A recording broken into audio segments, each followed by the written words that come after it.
Hello, this is Kathy Beatty with Divorce Support Anonymous. Realizing these times are very stressful, I wanted to bring you some practical information that's going to help you go through this trying time and all the stress, the physical stress we're going to focus on today. And I have a wonderful guest with me. And let me introduce her to you, and we'll jump right into this conversation to help us physically with the stress that we are dealing with. And they are numerous at this point, right? You've got the pandemic, you've got the breakdown of the relationship, you have the children at home. So there's a lot of stress going around, and we are holding it somewhere in us physically, as well as emotionally and mentally. So I wanted to bring to you someone who is an expert in this area so we can get some information to help us through this stressful time. Joining us today is Julie Donnelly. She is an internationally respected licensed massage therapist specializing in the treatment of sports injuries and chronic pain since 1988. Her expertise is in the muscular component of pain and how to find and treat the source of problems such as sciatica, frozen shoulder, TMJ, back, and hip pain. Julie has written several self-treatment books, including Treat Yourself to Pain-Free Living and the 15-Minute Back Pain Solution.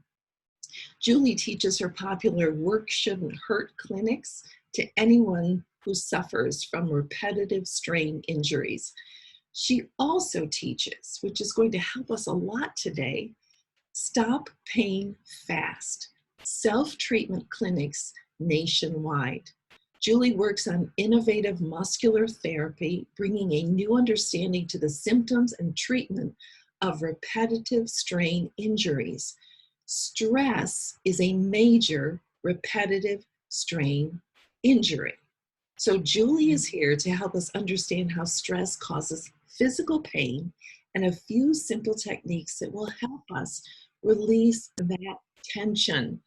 Welcome, Julie. Thank you for joining us today. Well, thank you for inviting me, Kathy. I appreciate it. I am really looking forward to this conversation and the help that you're going to provide many of us. And you have worked at this for quite a length of time. So here we are in this situation. Talk to us just in general of how this type of stress is affecting us physically. Well, you know, with the audience that you have going through a divorce, that's stressful enough. Mm-hmm. And people like pull in, not so much the way I'm demonstrating right now, but you can feel it. It's like you're just kind of climbing into yourself. And now when you add on the addition of this pandemic that's going around and how so many people are impacted financially, causing yet another stress, you get to the point where you feel like you're going to blow up. And the muscles here in your neck, there's a muscle that originates here on the, just below the base of your skull, and it comes straight down and it inserts into your shoulder blade on both sides, obviously. The name of the muscle is called the Vata scapulae, but the nickname is called the shrug muscle, because when that muscle contracts, you do this. And it's so common, Kathy, when somebody's under stress, to lift their shoulders up. I call it turtling. It's like you're trying to pull your head down into your shoulders and hide. And the muscle gets shorter and shorter. And what happens, if you watch my shoulders, people don't go from here to here overnight. They go from here to here, and then from here to here, and here to here. And it goes up so gradually that you don't really notice it until one day you look in the mirror or somebody says to you, you know, put your shoulders down, your shoulders are way up. And many times you're not even aware of it. But what happens because of these shoulders going up and that muscle shortening, when you go to pick something up, like let's say you pick up a heavy bag of groceries or one of the children, you know, if you have little ones at home and you pick up a little one, it's pulling your cervical vertebra to the side and down. And as it's doing that, it's causing the bone to press right into your spinal cord at the base of your brain and can give you horrific headaches. People think they have migraine headaches, or they'll just know that it's tension headaches, but they're coming from this muscle. And fortunately, this muscle is really pretty easy to fix. And I'm going to show you how to do that. Good. Okay? Yeah, that is So, awesome. I would love that demonstration. And I know it well, especially now we're spending so much time on the computer, right? yes. Yeah, absolutely. Absolutely. So, what you're going to do, if, like, here's your collarbone, and there's a little gully, like if you could put your fingers on your collarbone, and you'll feel like this little gully right here above it. What you're going to do is you're going to put the fingerprint, not the tip, but your fingerprint on that gully. And then I'm going to turn around so that you can see this. So, yeah. So your thumb is on the gully, and your fingers are going all the way back here. You'll feel the top of your shoulder blade. Put your 4 fingers right there, and see how my elbow is up? So you squeeze the muscle, but then while you're squeezing, drop your elbow down towards your body. And what's happening as you do that is, so you're, see how to do this on the screen. So you're here, and then as you're bringing your elbow down, it does this. You see how it's pushing up? Whoops, how do I do that? It's pushing up on your thumb, and it's pushing your thumb right into the muscle. And you have this nice big piece of muscle that you're squeezing, and it may hurt. In fact, if it's tight, it is going to hurt. And the reason that you're feeling the pain is, you've heard of lactic acid. Well, it's the acid part of lactic acid that's being forced out of the muscle, and you're actually feeling it coming out. And it's an acid, so it burns. What you're going to do is hold here, but then start to walk your way up. So you're here, then move here, and then a little bit here. And each time, like, stay, like you start out all the way out here, then go like just a little bit and do it again, and then stay there for maybe a minute, then come up and stay here for maybe a minute. And you keep going. You work your way up your neck as far up as you can get. Okay. And that is a way that we can help ourselves through this stress. And yeah, I know my massage therapist always says, I'm holding it right here. And I do like it to where it almost hurts. They're pressing it. So, Right. and did not know that that's why, the reason why, releasing that acid. Very, very helpful.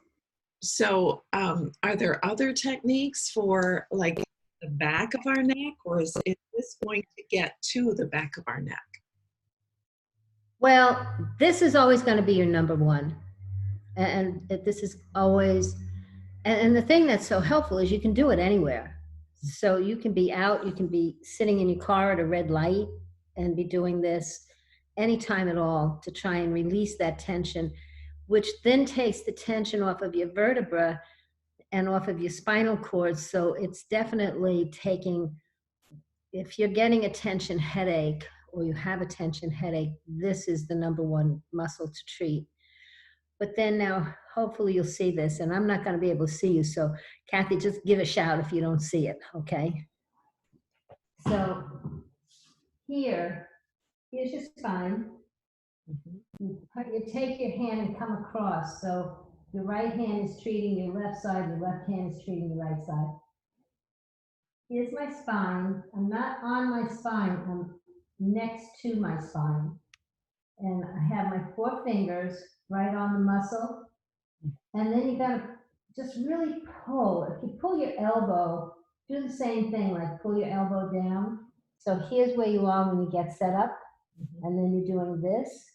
And it's pushing your fingers right into the muscles right next to your spine. and you hold it for about a minute, 30 seconds to a minute. And while you're holding it, and I want you to see that my hand doesn't move, so it's like my pinky is on my shoulder, and it's gonna stay there, and then I'm dropping my head down while I'm pressing. So what you're doing here is you're actually lengthening that muscle. Can you feel it? Yes, I can actually. Very Yeah. much so. Yeah, And but what happens with people is they think if it hurts, don't touch it. But it's just the reverse. If it hurts, you need to touch it. You need to press on it, and you want to put on as much pressure as you can tolerate. Like you should never be pressing so hard that all of a sudden you go, you don't want that. You just want to know, like, you're pressing it. People call it hurts so good, that it hurts so good. And am I right? Is that how you were feeling? absolutely, absolutely, yes. And it feels like it is helping. It is making it feel looser up there. So, Right. And you can continue, like if you're here, it might be easier on the same side on this one. So you're here, you can go all the way down here and like see how my elbow is up and I'm pressing into, here's my spine is over here. mhm, And you're pressing in and you drop your elbow. You'll notice that I'm not sliding. I'm staying in the same place. I'm just dropping my elbow. Then bring your elbow up, move your fingers a little bit, press in again, drop your elbow down. mhm. And you walk up your whole spine that way. And what you're doing when you're pressing in, you're actually pressing that acid out. And then as your elbow is dropping down, you're doing the same thing. So let's say this is your spine, your muscle, and you're here, and your fingers are like this.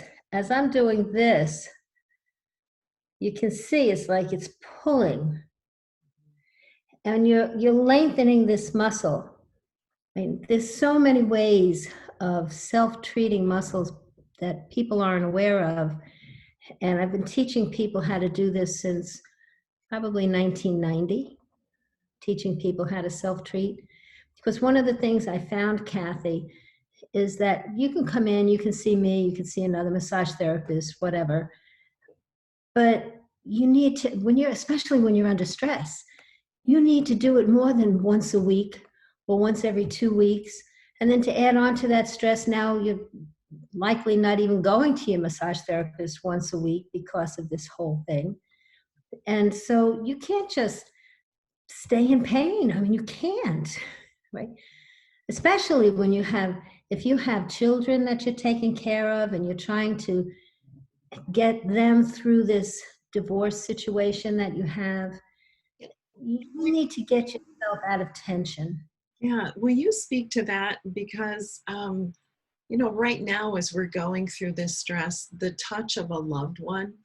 So, if Mhm. you are a parent and you're now in this pandemic cooped up with your children, how can we Mhm. help children or another person get through this as well? Can we use these same techniques on other people? And this would not only help us physically, it would help us emotionally because we miss the touch. Right, absolutely. So, social distancing, which I prefer to call it physical distancing, not social distancing, like you said, is making people miss touch. But if this is your children and you're all in the same house, you're all okay. You can touch those children and you can certainly hug them, you can hold them. But what you can do, I wish I had somebody here. We're going to have to pretend. So here's a head, like I'm working on me. How can I do that? There, right there. Right. So what you do is you go behind, have the child or the other person, whomever, sit on a chair and put your hands right on the top of their shoulder and just start to knead it, just like you're kneading Play-Doh, Mhm. or taffy or something. Just knead them, and not real hard, but hard enough that you feel like you're doing something. Like certainly not as light as you would do if you were doing like a little baby. But even with a baby, I mean, a baby picks up stress that's in the house. And there's a type of massage that's called infant massage that is so beautiful. And you don't want to go too light because that's tickling and that's going to be annoying to the child. So you want to add enough pressure that it feels like pressure, but going from the foot up to the trunk and from the hands up to the shoulders and up their little back and on their little belly, you just kind of go around in a circle. And you do use enough pressure so that it's not tickle. And that'll help the child also to relieve stress. And by the way, that rubbing on their belly is really good if they have gas. It helps to get rid of the gas. So colic, because the last thing you need when you're under stress is to have a colicky baby, Yes. right? Yes. And you can help the baby by doing that. Touch is really important. A long time ago, I read a book that was called Touching, and it was actually a research book, and it was talking about all of these different researches that were done all over the world about the need to touch, and it's a true need that we have, and particularly with little ones. The younger they are, the more they need it because they can't express themselves. And this is such a stressful time. So touch is really vital. And getting out of pain for you especially is really vital, because how can you possibly nurture somebody else if you have a wicked headache or you feel like you're holding your breath because you're in so much pain? Which actually, Kathy, brings me to another point. I was talking to a woman who's an expert on breathing, and in between your ribs, there's little tiny muscles. They're like right in here. So if this is a rib and this is a rib, they're right here. They're called intercostal muscles. And when you breathe in, they lengthen. And then in order for you to breathe out, these muscles contract, which squeezes your lungs. And so you breathe out. But if you're under stress, sometimes we breathe in and then we kind of hold our breath, or maybe we're panting, and so it's in, out, in, out, in, out. Anyway, if these muscles go into a spasm, they're very tiny. They're only like the width of your finger in between your ribs. If they go into spasm, they're holding your ribs together like this. You try to breathe in, they're not going anywhere, and so you can't fill your lungs, which means you're getting a really shallow breath. And all you have to do, and I can't demonstrate this, so you're just going to have to visualize it, is take your fingertip, and that's just it, the size of your fingertip, and go like all the way, maybe under your arm, and feel your ribs. And then in between the ribs, just take your fingertip and start to come toward the front of your body, but just staying on the muscle between the ribs. And as you're going along, if all of a sudden you go, ouch, that's a spasm. And so what you do is you keep your finger right there, and you just hold it for maybe a minute, and then continue holding it, but take a really deep breath so that your rib cage expands. And you'll be able to get rid of that spasm. That spasm, sometimes people will say they have a side stitch. Well, that is what the side stitch is. It's the spasm. Wow. In the Julie, you have been a wealth of knowledge, and the techniques that you just taught us are what we would find if we were to go to a massage therapist, which of course we can't right now. And this is such an important part of self-care, that you will take those moments and work on those tension points and realize Right. that headache or that backache may have to do with the stress that you are holding right here. So Absolutely. Yes, phenomenal information. So, Julie, any summarizing points you'd like to make? Um, I think, Kathy, the summarizing point is, so I wrote a book called Treat Yourself to Pain-Free Living. I've written several books to teach people how to self-treat. And the book is important, and you can find it on my website, juliedonnelly.com. But it's anything that you can do to help to ease that tension.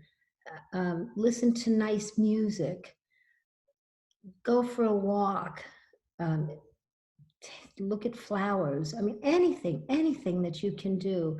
Certainly breathing, like do some deep breathing would be perfect. Yes. It's just so important, Kathy, to take care of yourself. And for a parent, if you're taking care of yourself, you're automatically taking care of your children. It's like they say on the planes, put your own oxygen mask on first. Well, you need to take care of your body so that you're not in pain and you're not under stress. And then you'll be able to help others. Perfect way to end this segment. Julie Donnelly, thank you for this incredible information, for helping all of the folks who are listening to this interview in ways in which you can help yourself. And the more we can help ourselves and have that self-compassion right now, the better off we're going to be in the long run, the better off those around us, our children, are going to be as well. So Absolutely. what a privilege to interview you today. Thank you for your time and great information. So connect with Julie, juliedonnelly.com, and you will find information about this book and others. Thank you for your Great. time. Thank you, Kathy.